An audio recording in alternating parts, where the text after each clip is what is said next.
Hello, salut, salut, j'espère que tu vas bien. Je suis Zoya du Dema System, le style de pensée céleste. Mon entreprise accompagne aussi les personnes, les entrepreneurs, à pouvoir identifier quels sont les business qui sont attachés à leur personnalité et à leur identité. Nous accompagnons aussi des personnes à mettre en place des stratégies qui sont adéquates à leur identité, à leur personnalité. Et justement, c'est ce qui fera le sujet de ce jour. Comment établir un marketing qui soit profitable pour nous? Tout simplement, pourquoi? Parce qu'en fait, ça rentre dans nos codes. C'est ce que nous allons appeler le marketing stratégique. Beaucoup d'entrepreneurs ont envie de faire des projets, ont envie de lancer leur entreprise, lancer leur business et tout, mais ils n'ont pas pensé à quelque chose, c'est à la stratégie marketing adéquate à elle. Oui, tu connais le marketing, mais ça ne veut pas dire que ce qui a réussi à l'autre, cela aussi te réussira. Ça ne veut pas dire que la manière que l'autre a pu mettre en place sa stratégie marketing, elle est la même manière que toi aussi, tu dois mettre ta stratégie marketing. Pour une bonne stratégie marketing, il y a différentes choses que nous devons prendre en compte.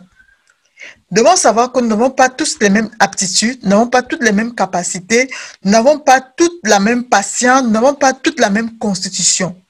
Donc, en fonction de qui tu es, tu dois mettre en place une stratégie marketing qui t'aidera à pouvoir avoir plus de rendement. Je rencontre beaucoup de personnes qui se lancent dans l'entrepreneuriat, mais malheureusement, ils n'ont pas une stratégie marketing qui est adaptée à leur entreprise. Leur stratégie marketing, c'est ce qu'ils ont entendu, ils ont lu dans un document, ils ont vu faire, ils ont appliqué dans leur entreprise, mais malheureusement, les choses n'ont pas marché. Tout simplement, pourquoi? Parce qu'ils n'avaient pas la stratégie marketing adéquate. Ce qu'il faut savoir, c'est que le marketing stratégique, c'est d'abord l'identification d'un ou de plusieurs avantages concurrentiels durables de ton activité sur le marché que tu veux desservir ou par exemple où tu as l'intention de desservir et aussi l'allocation des ressources pour exploiter ce marché. Et ton marketing stratégique, il peut être utilisé en fait pour créer un plan afin de viser une stratégie pour permettre, par exemple, si par exemple, vous avez envie de satisfaire les besoins, des demandes des clients ou par exemple d'augmenter ta rentabilité, tu as besoin de mettre une stratégie marketing qui est assez adéquate. Et pour mettre une stratégie marketing adéquate, il y a certains paramètres qu'il faut tenir compte. Le paramètre qu'il faut tenir compte d'abord, c'est la première d'abord des choses, c'est ton positionnement. Comment est-ce que tu es positionné ou comment est-ce que tu veux te positionner? Nous avons différentes formes de positionnement.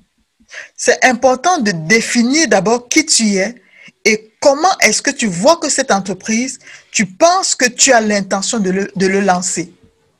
Nous avons le positionnement d'abord de masse.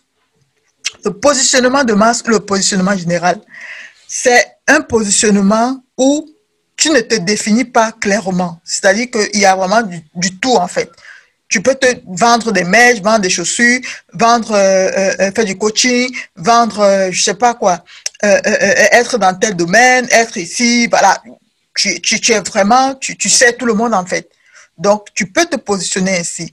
Mais on sait que parfois, se positionner comme généraliste, c'est parfois difficile parce que les grosses entreprises, les grosses succursales ont parfois noyé, ont parfois tout pris le marché et tout. Mais c'est possible même si on a une petite place là et tout, C'est possible. Parfois, on le fait pour un début. Mais il faut déjà définir que si je mets cette stratégie-ci, je vais me positionner, par exemple, dans la masse. Et me positionner dans la masse, ça veut dire que je fais tout. Ça veut dire que je suis à gauche, je prends ci, je prends à droite et tout. Mais malheureusement aussi, l'inconvénient, c'est que la stratégie peut être floue et tu vas perdre, par exemple, l'objectif. C'est-à-dire que tu ne connais pas quel est le client cible que tu dois avoir. Parce que tu as plusieurs, les hommes, les femmes, les enfants, machin et tout là. Donc, à la longue, ça peut paraître flou. Un client ne sait pas t'identifier, il ne sait pas, voilà, est-ce que je vais là-bas, c'est qui, qu'est-ce que je vais chercher là-bas et tout. Donc, c'est un peu flou, mais tu peux te positionner ainsi quand, par exemple, tu veux commencer un commerce, et voilà, si tu veux commencer un commerce et tout, mais il faut que ce soit clair que je me positionne en tant que, avec un positionnement de masse ou un positionnement général. La deuxième chose qu'il est important à savoir aussi, c'est le positionnement de niche. Par exemple, dans le positionnement général, nous avons par exemple les personnes comme Amazon. Amazon s'est positionné avec un positionnement de masse. C'est pour ça que chez Amazon, tu vas trouver toutes choses. Tu vas tout trouver chez Amazon. Donc, lui, c'est un positionnement de masse. Deuxième positionnement, c'est le positionnement de niche. Ça veut dire que tu peux décider que je vais vendre simplement, par exemple, les sandales. Vous avez par exemple ici, chez moi, il y a des magasins où vous n'avez que les cannes à pêche. Donc, tout ce qu'il y a, c'est cannes à pêche. Ça veut dire que quand tu vas là-bas, tu vas juste chercher tout ce qui est attaché à la pêche. Donc, la personne qui rentre dans ça, il a un secteur spécifique. Et dans ce secteur, c'est ce secteur où il veut vraiment se lancer. Et on remarque que les positionnements de niche, la concurrence n'est pas... la concurrence est moins forte. La concurrence est moins forte. Alors que dans les positionnements de masse, il y a beaucoup de concurrence. C'est pour ça que les prix doivent être... comment les prix doivent être concurrentiels. Parce que il y a beaucoup de choses, il y a beaucoup de, surtout des grandes succursales se sont positionnées comme le positionnement de masse. Donc, toi, tu peux regarder, par exemple, en fonction de qui je suis, en fonction de ce que je vais faire, en fonction de mes aspirations, je vais, par exemple, m'occuper tout simplement de bien-être. Ça veut dire que je suis simplement dans le bien-être, peut-être le bien-être des enfants. Donc, voilà mon positionnement de niche. Je ne fais que ça. Donc, il faut réfléchir quand tu vas lancer ta stratégie marketing. Est-ce que tu lances ton business? D'abord, c'est un business où tu vas la mettre dans le positionnement de masse ou est-ce que tu vas mettre ton business dans le positionnement de niche? Donc, la première chose à faire, c'est d'abord de bien spécifier ton positionnement. Est-ce que ton positionnement est un positionnement de niche ou est-ce que c'est un positionnement de masse? Quand tu as fini de définir maintenant quel est ton positionnement, la deuxième chose qu'il va falloir faire, c'est d'abord rechercher d'abord quel est ton positionnement de gamme.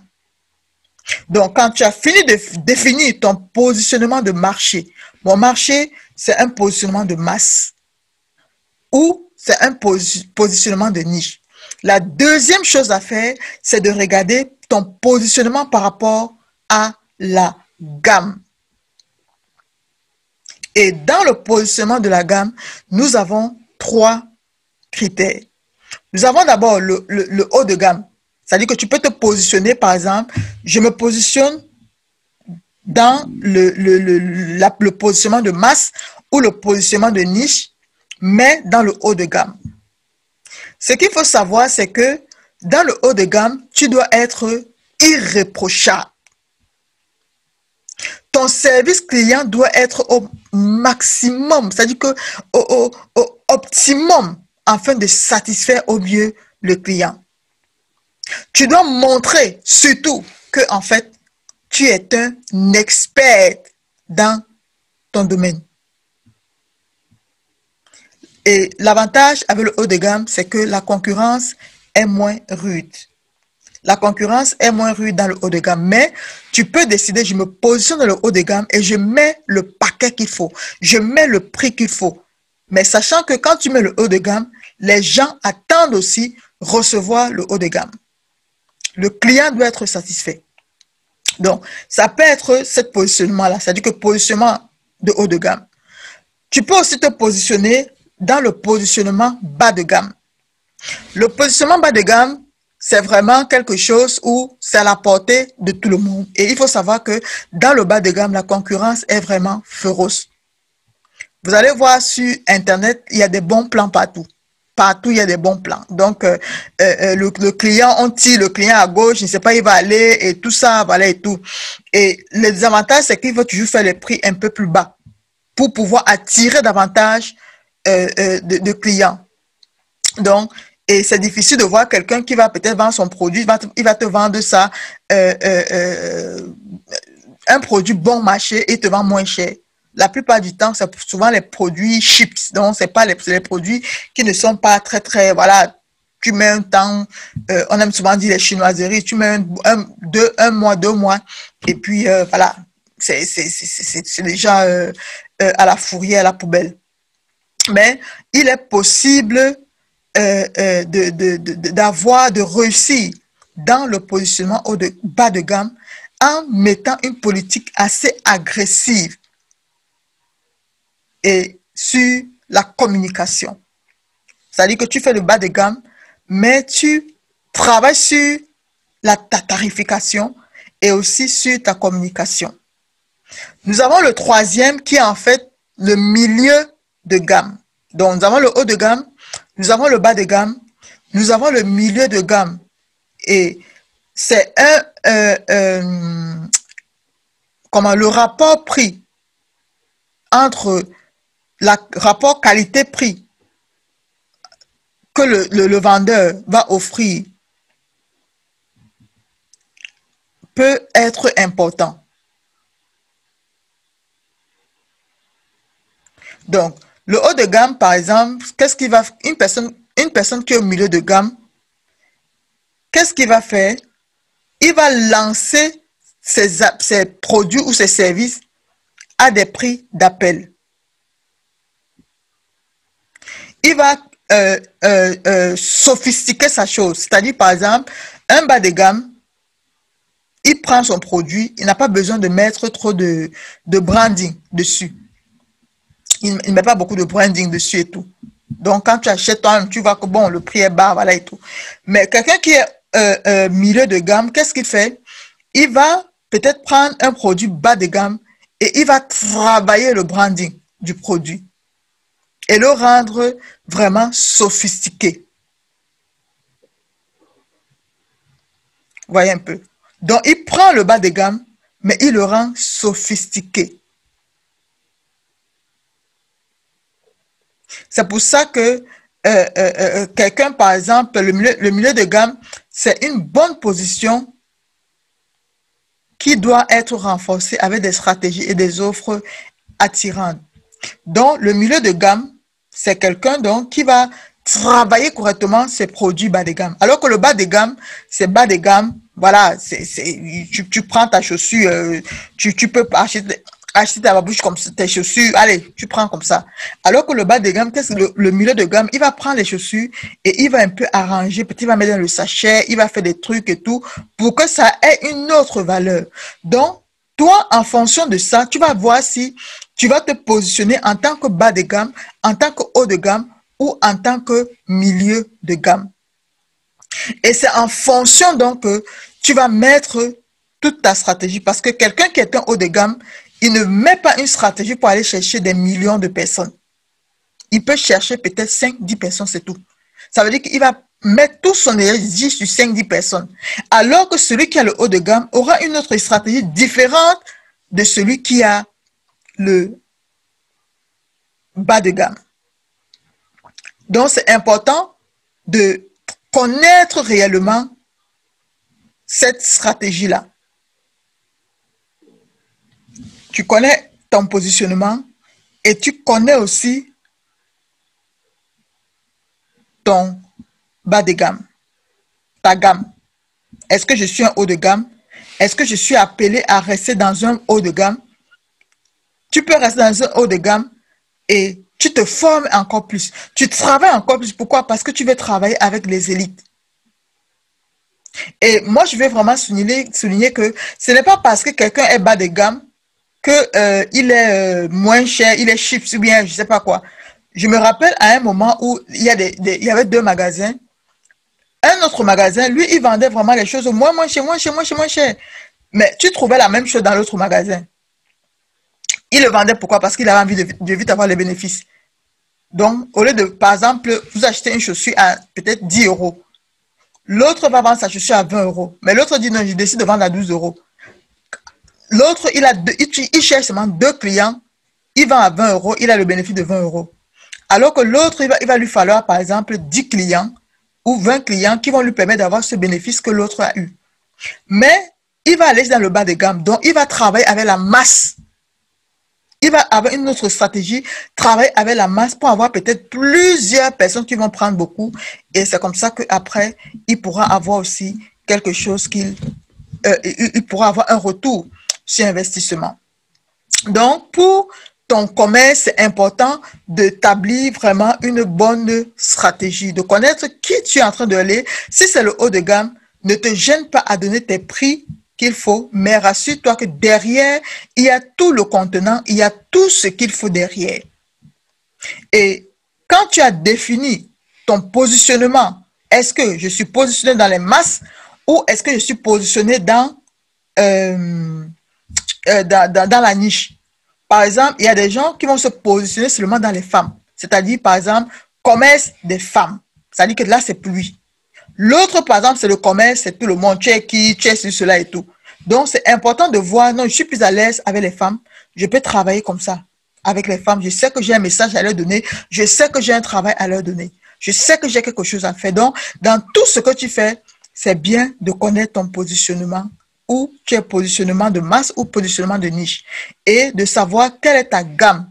Il y a des gens qui sont appelés à travailler seulement peut-être avec les ministres, vendre peut-être les choses avec ces gens-là. Ça veut dire que tu dois maintenant savoir comment atteindre ce milieu.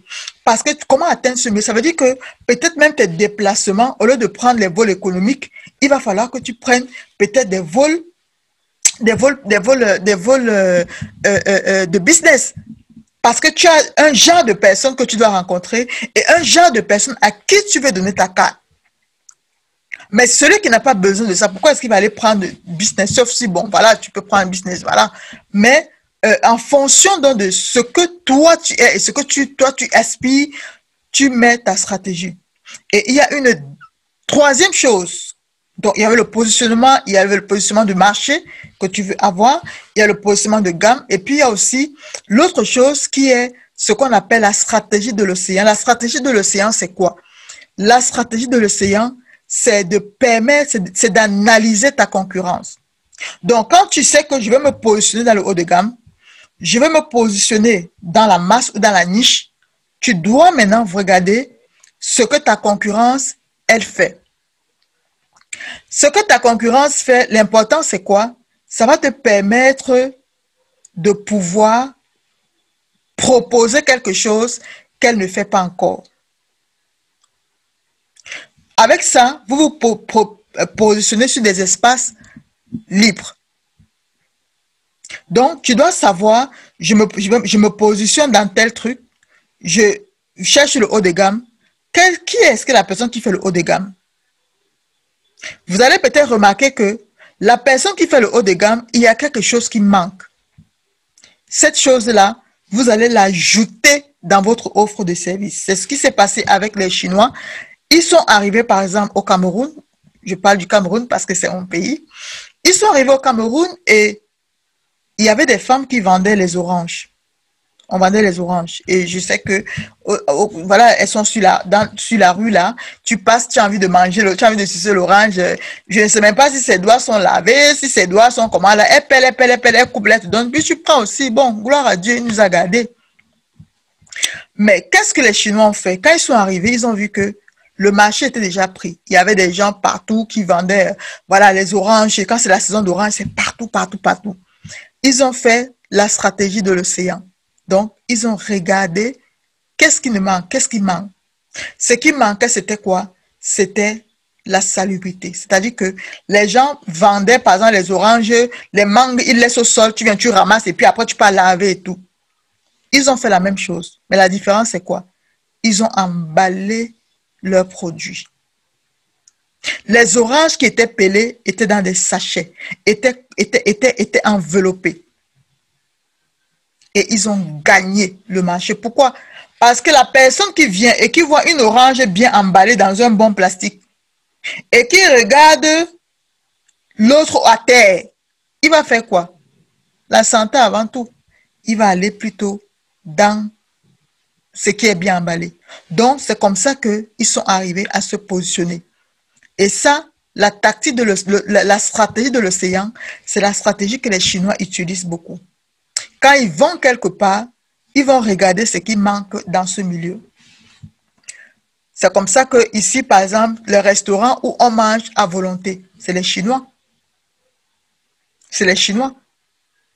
Où on mange, tu viens, tu manges à volonté et tout ça. Donc, ils sont arrivés, ils vont mettre les restaurants. Vous avez déjà mis les restaurants partout. Il faut qu'ils créent la différence. Donc, c'est aussi une des stratégies. Tu regardes qu'est-ce que fait ton concurrent et ce qu'il ne met pas. Et qu'est-ce que tu vas améliorer dans ton offre de service. Donc, voilà un peu ce que je voulais parler avec vous sur le marketing attaché à ton identité. Quand tu fais ce travail, tu sais vraiment où est-ce que tu vas aller chercher les choses.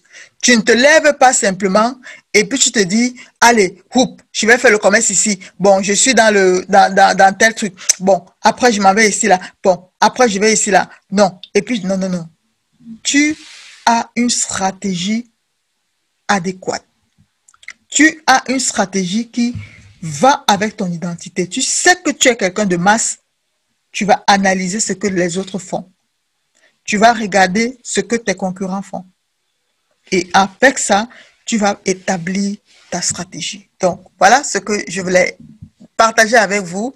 Je reviendrai encore avec vous pour la suite parce qu'il y a encore d'autres éléments à prendre en compte pour avoir une stratégie adéquate, pour avoir une stratégie marketing adéquate. Je reviendrai avec vous avec des petites capsules qui va vous aider aussi à trouver vraiment l'élément marketing qu'il vous faut. Il faut savoir que vous êtes unique. Et même dans votre business, soyez aussi unique. Bye bye.